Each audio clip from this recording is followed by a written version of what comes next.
Hello student, हमारे channel crazy classes 2.0 में आपका स्वागत है। हम लोग कल पढ़ चुके थे अवतल दर्पण के उपयोग। आज हम लोग पढ़ेंगे गोलीय दर्पण के सामान्य प्रमुख प्रयुक्त होने वाले कुछ शब्द। अगर अभी तक हमारे चैनल को सब्सक्राइब नहीं किया तो जाकर सब्सक्राइब कर लीजिए। क्लास 10th के लिए क्लास नोट्स लेकर आ गए हैं। सारे विषय के क्लास नोट्स आपको देंगे भी। अगर आपको PDF चाहिए, टेलीग्राम डिस्क्रिप्शन में लिंक है टेलीग्राम का, जाइए वहाँ पे ज्वाइन कर लीजिए टेलीग्राम। आपको PDF वहीं पे मिल जाएगा। चलिए, सबसे पहले हम लोग का टॉपिक है द्वारक। समझेंगे द्वारक क्या है। करा है गोलीय दर्पण के परावर्तक सतह को दर्पण के द्वारक कहते हैं। द्वारक किसे कहते हैं? गोलीय दर्पण के परावर्तक सतह की बात समझने वाला है। एक गोलीय दर्पण है, इसकी जो परावर्तक सतह है, ये वाला जो परावर्तक सतह है, इधर से परावर्तक सतह, उसे क्या कहते हैं? उसे क्या कहते हैं? द्वारक कहते हैं। उसे क्या कहते हैं? द्वारक कहते हैं। इसमें हम लोग सारे को जानेंगे। पी किसे कहते हैं, F किसे कहते हैं, C किसे कहते हैं और R किसे कहते हैं। चलिए, 2 नंबर है ध्रुव। 2 नंबर क्या है? ध्रुव। समझिए, दर्पण के मध्य बिंदु को दर्पण के ध्रुव कहते हैं। ध्रुव किसे कहते हैं? दर्पण के मध्य बिंदु। समझिए, इसमें ये दर्पण है, दर्पण है, इसके मध्य बिंदु कहाँ है? यहाँ पे है। मध्य बिंदु कहाँ है? यहाँ है। तो दर्पण के मध्य बिंदु यहाँ है, तो इसको क्या कहेंगे? ध्रुव कहेंगे। इसे कैसे सूचित करेंगे? P से सूचित करेंगे। ध्रुव को क्या से सूचित करेंगे? P से सूचित करेंगे। चलिए नेक्स्ट देखिए, नेक्स्ट है वक्रता केंद्र। क्या है? वक्रता केंद्र। कर है गोलीय दर्पण के केंद्र को वक्रता केंद्र कहते हैं। अब समझिए, केंद्र इसे क्या से सूचित किया जाता है? C से सूचित किया जाता है। समझिए, केंद्र है, गोल है, गोल सर्कल को, सर्कल के जो जहाँ से हम लोग सर्कल खींचते हैं उसे क्या कहते हैं? केंद्र कहते हैं। तो यहीं पे केंद्र है, इसे क्या से सूचित करते हैं? C से सूचित करते हैं। क्या इसको क्या बोलेंगे? केंद्र कहेंगे। उसे क्या कहेंगे? केंद्र कहेंगे। बात को समझ गए? चलिए, वक्रता केंद्र आपको समझ में आ गया। उसके बाद है वक्रता त्रिज्या। उसके बाद क्या है? वक्रता त्रिज्या। कह रहा है गोलीय दर्पण के ध्रुव से वक्रता केंद्र के बीच की दूरी। कह रहा है गोलीय दर्पण, देखिए कह रहा है गोलीय दर्पण के जो ध्रुव है, ध्रुव से लेकर और वक्रता केंद्र, ये वक्रता केंद्र, इसके बीच की दूरी को, यहाँ से लेकर यहाँ तक के बीच की दूरी को क्या कहेंगे? वक्रता त्रिज्या कहेंगे। यहाँ से लेकर यहाँ तक के बीच की दूरी क्या कहेंगे? त्रिज्या कहेंगे। इसे क्या से सूचित करते हैं? R से सूचित करते हैं। चलिए, वक्रता त्रिज्या समझ में आ गया। अब कह रहा है मुख्य अक्ष या प्रधान अक्ष। अब समझिए, गोलीय दर्पण के ध्रुव और वक्रता केंद्र को मिलाने वाली सरल रेखा को मुख्य अक्ष या प्रधान अक्ष कहते हैं। देखिए, गोलीय दर्पण है, ध्रुव से वक्रता केंद्र को मिलाने वाली रेखा। समझिए, ये जो रेखा है ना, यहाँ से लेकर यहाँ तक रेखा जो है, रेखा, इसको क्या कहते हैं? मुख्य अक्ष कहते हैं। इसको क्या कहते हैं? मुख्य अक्ष कहते हैं। जो ध्रुव से वक्रता केंद्र को मिलाए, यहाँ से लेकर यहाँ तक जितने जाएगा उसी को कहते हैं मुख्य अक्ष या क्या कहते हैं? मुख्य प्रधान अक्ष कहते हैं। बात को समझे? चलिए, नेक्स्ट टॉपिक हम लोग का फोकस। अब समझिए, फोकस क्या है? फोकस किसे कहते हैं? फोकस मुख्य अक्ष के समांतर जाने वाली किरणें परावर्तन के बाद मुख्य अक्ष के जिस बिंदु पर कटती है या मुख्य अक्ष के जिस बिंदु पर कटती हुई प्रतीत होती है, उसे क्या कहते हैं? फोकस कहते हैं। एकदम समझिए, मुख्य अक्ष के समांतर जाने वाली किरणें परावर्तन के बाद मुख्य अक्ष के जिस बिंदु पर कटती है उसे क्या कहते हैं? मुख्य अक्ष कहते हैं। ठीक है, बात को समझ गए? इसे कैसे सूचित किया जाता है? F से सूचित किया जाता है। इसे क्या से सूचित किया जाता है? F से। चलिए, अब हम लोग का है फोकस दूरी। अब क्या है हम लोग का टॉपिक? फोकस दूरी। समझिए, गोलीय दर्पण के ध्रुव से फोकस के बीच की दूरी को क्या कहेंगे? फोकस दूरी कहेंगे। गोलीय दर्पण के ध्रुव से लेकर फोकस के बीच, ध्रुव है और कहाँ से? ध्रुव से लेकर फोकस के बीच की दूरी क्या कहेंगे? फोकस दूरी कहेंगे। बात को समझ गए?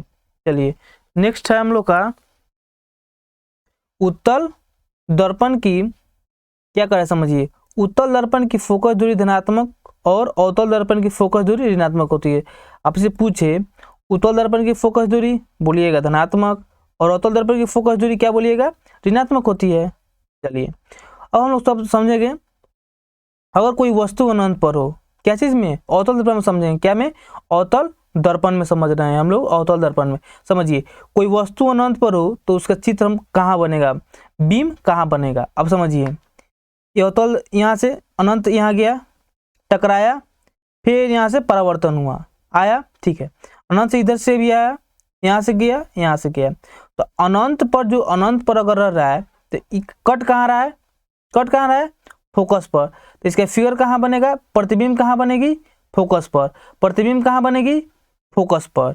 चलिए नेक्स्ट है, देखिए सी से परे मतलब सी से दूर हो, मतलब अनंत और सी के बीच में हो, अनंत और सी के बीच में हो, तब कहाँ बनेगा। देखिए यहाँ से आया, गया फोकस से, कहाँ से गया, फोकस से, फोकस से आई फिर चली गई, तो कटी कहाँ, यहाँ पे। अब कहाँ पे कटी है समझिए, वक्रता केंद्र और फोकस के बीच में, वक्रता केंद्र और फोकस के बीच में कटा है।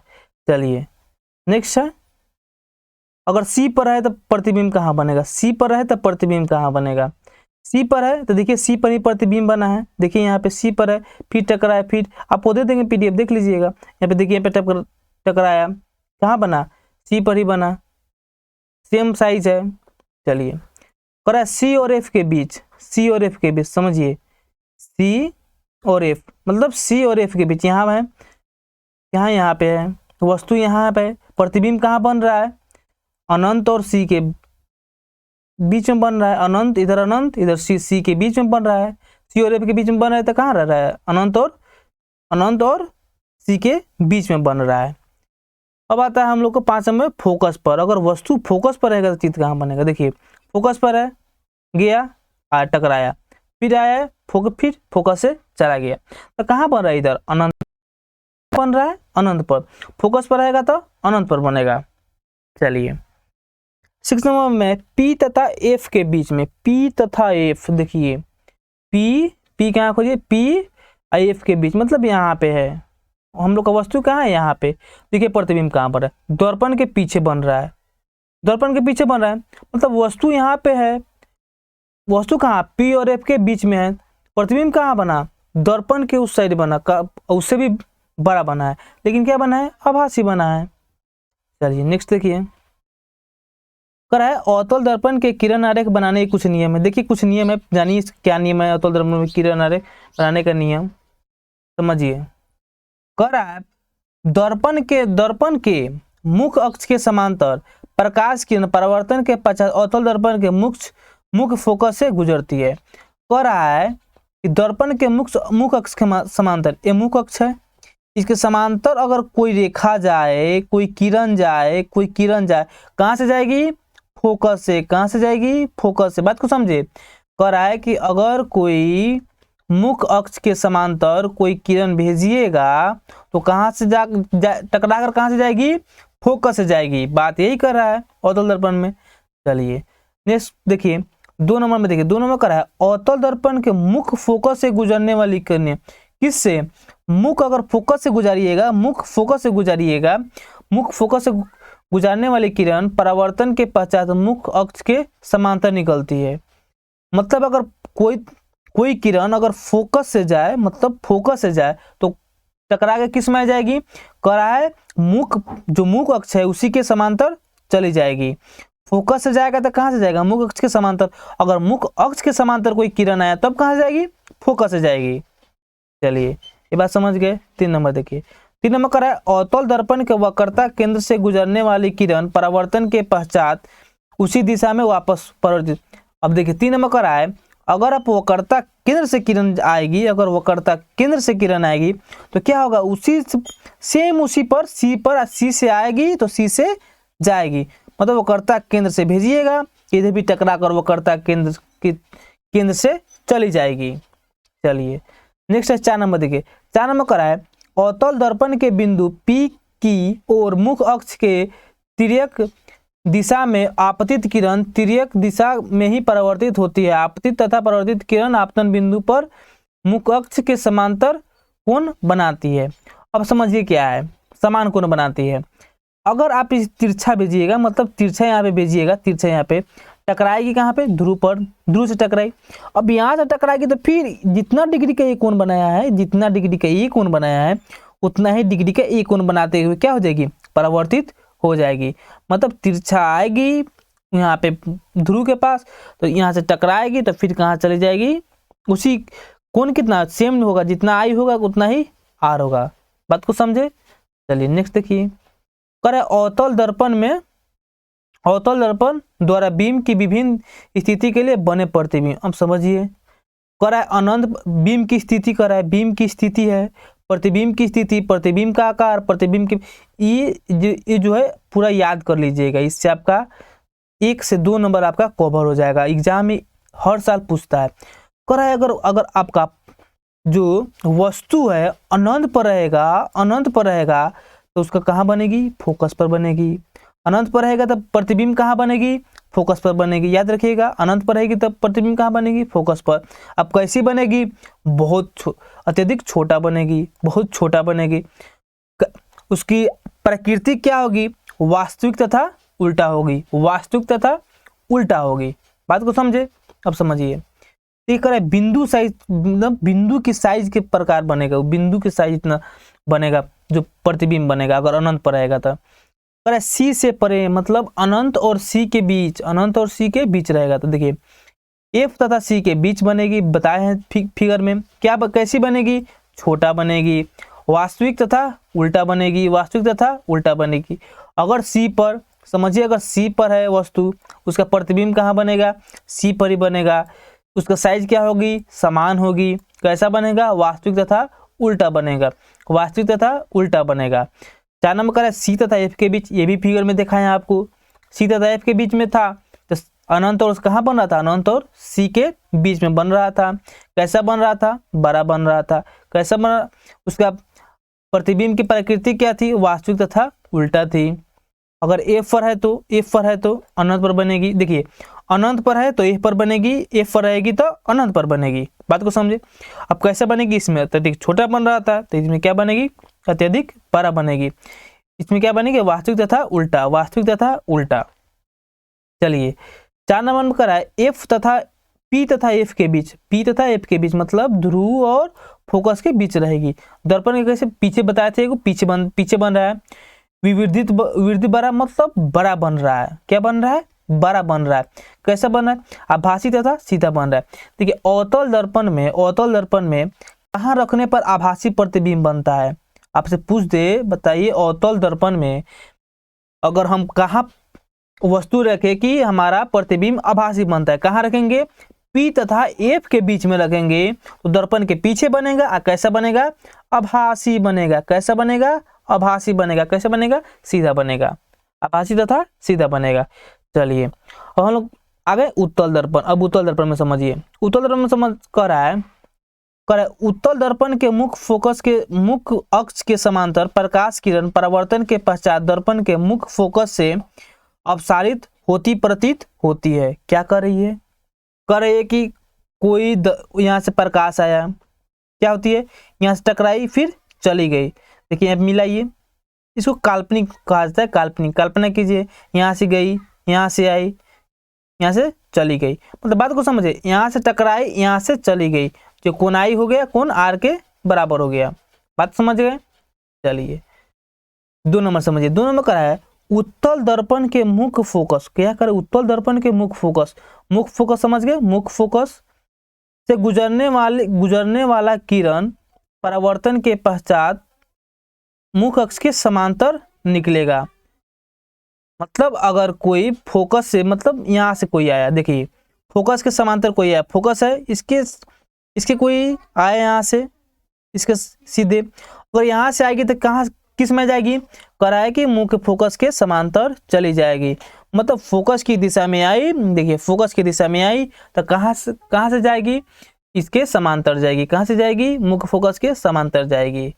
चलिए 3 नंबर देखिए, 3 नंबर कह रहा है उत्तल दर्पण के वक्रता केंद्र के ओर निर्देश किरण परावर्तन के पश्चात उसी दिशा में क्या कर रहा है? अगर आप वक्रता केंद्र के सामने कोई किरण लाइएगा, कहाँ से जाएगी? उसी पर चली जाएगी। वक्रता केंद्र के सामने लाइएगा फिर टकरा कर उसी पर में चली जाएगी। बात को समझ गए? देखिए 4 नंबर कर रहा है उत्तल दर्पण के पी की ओर मुख्य अक्ष के तिर्यक दिशा में आपतित किरण क्या करें? तिर्यक दिशा में ही परावर्तित होती है।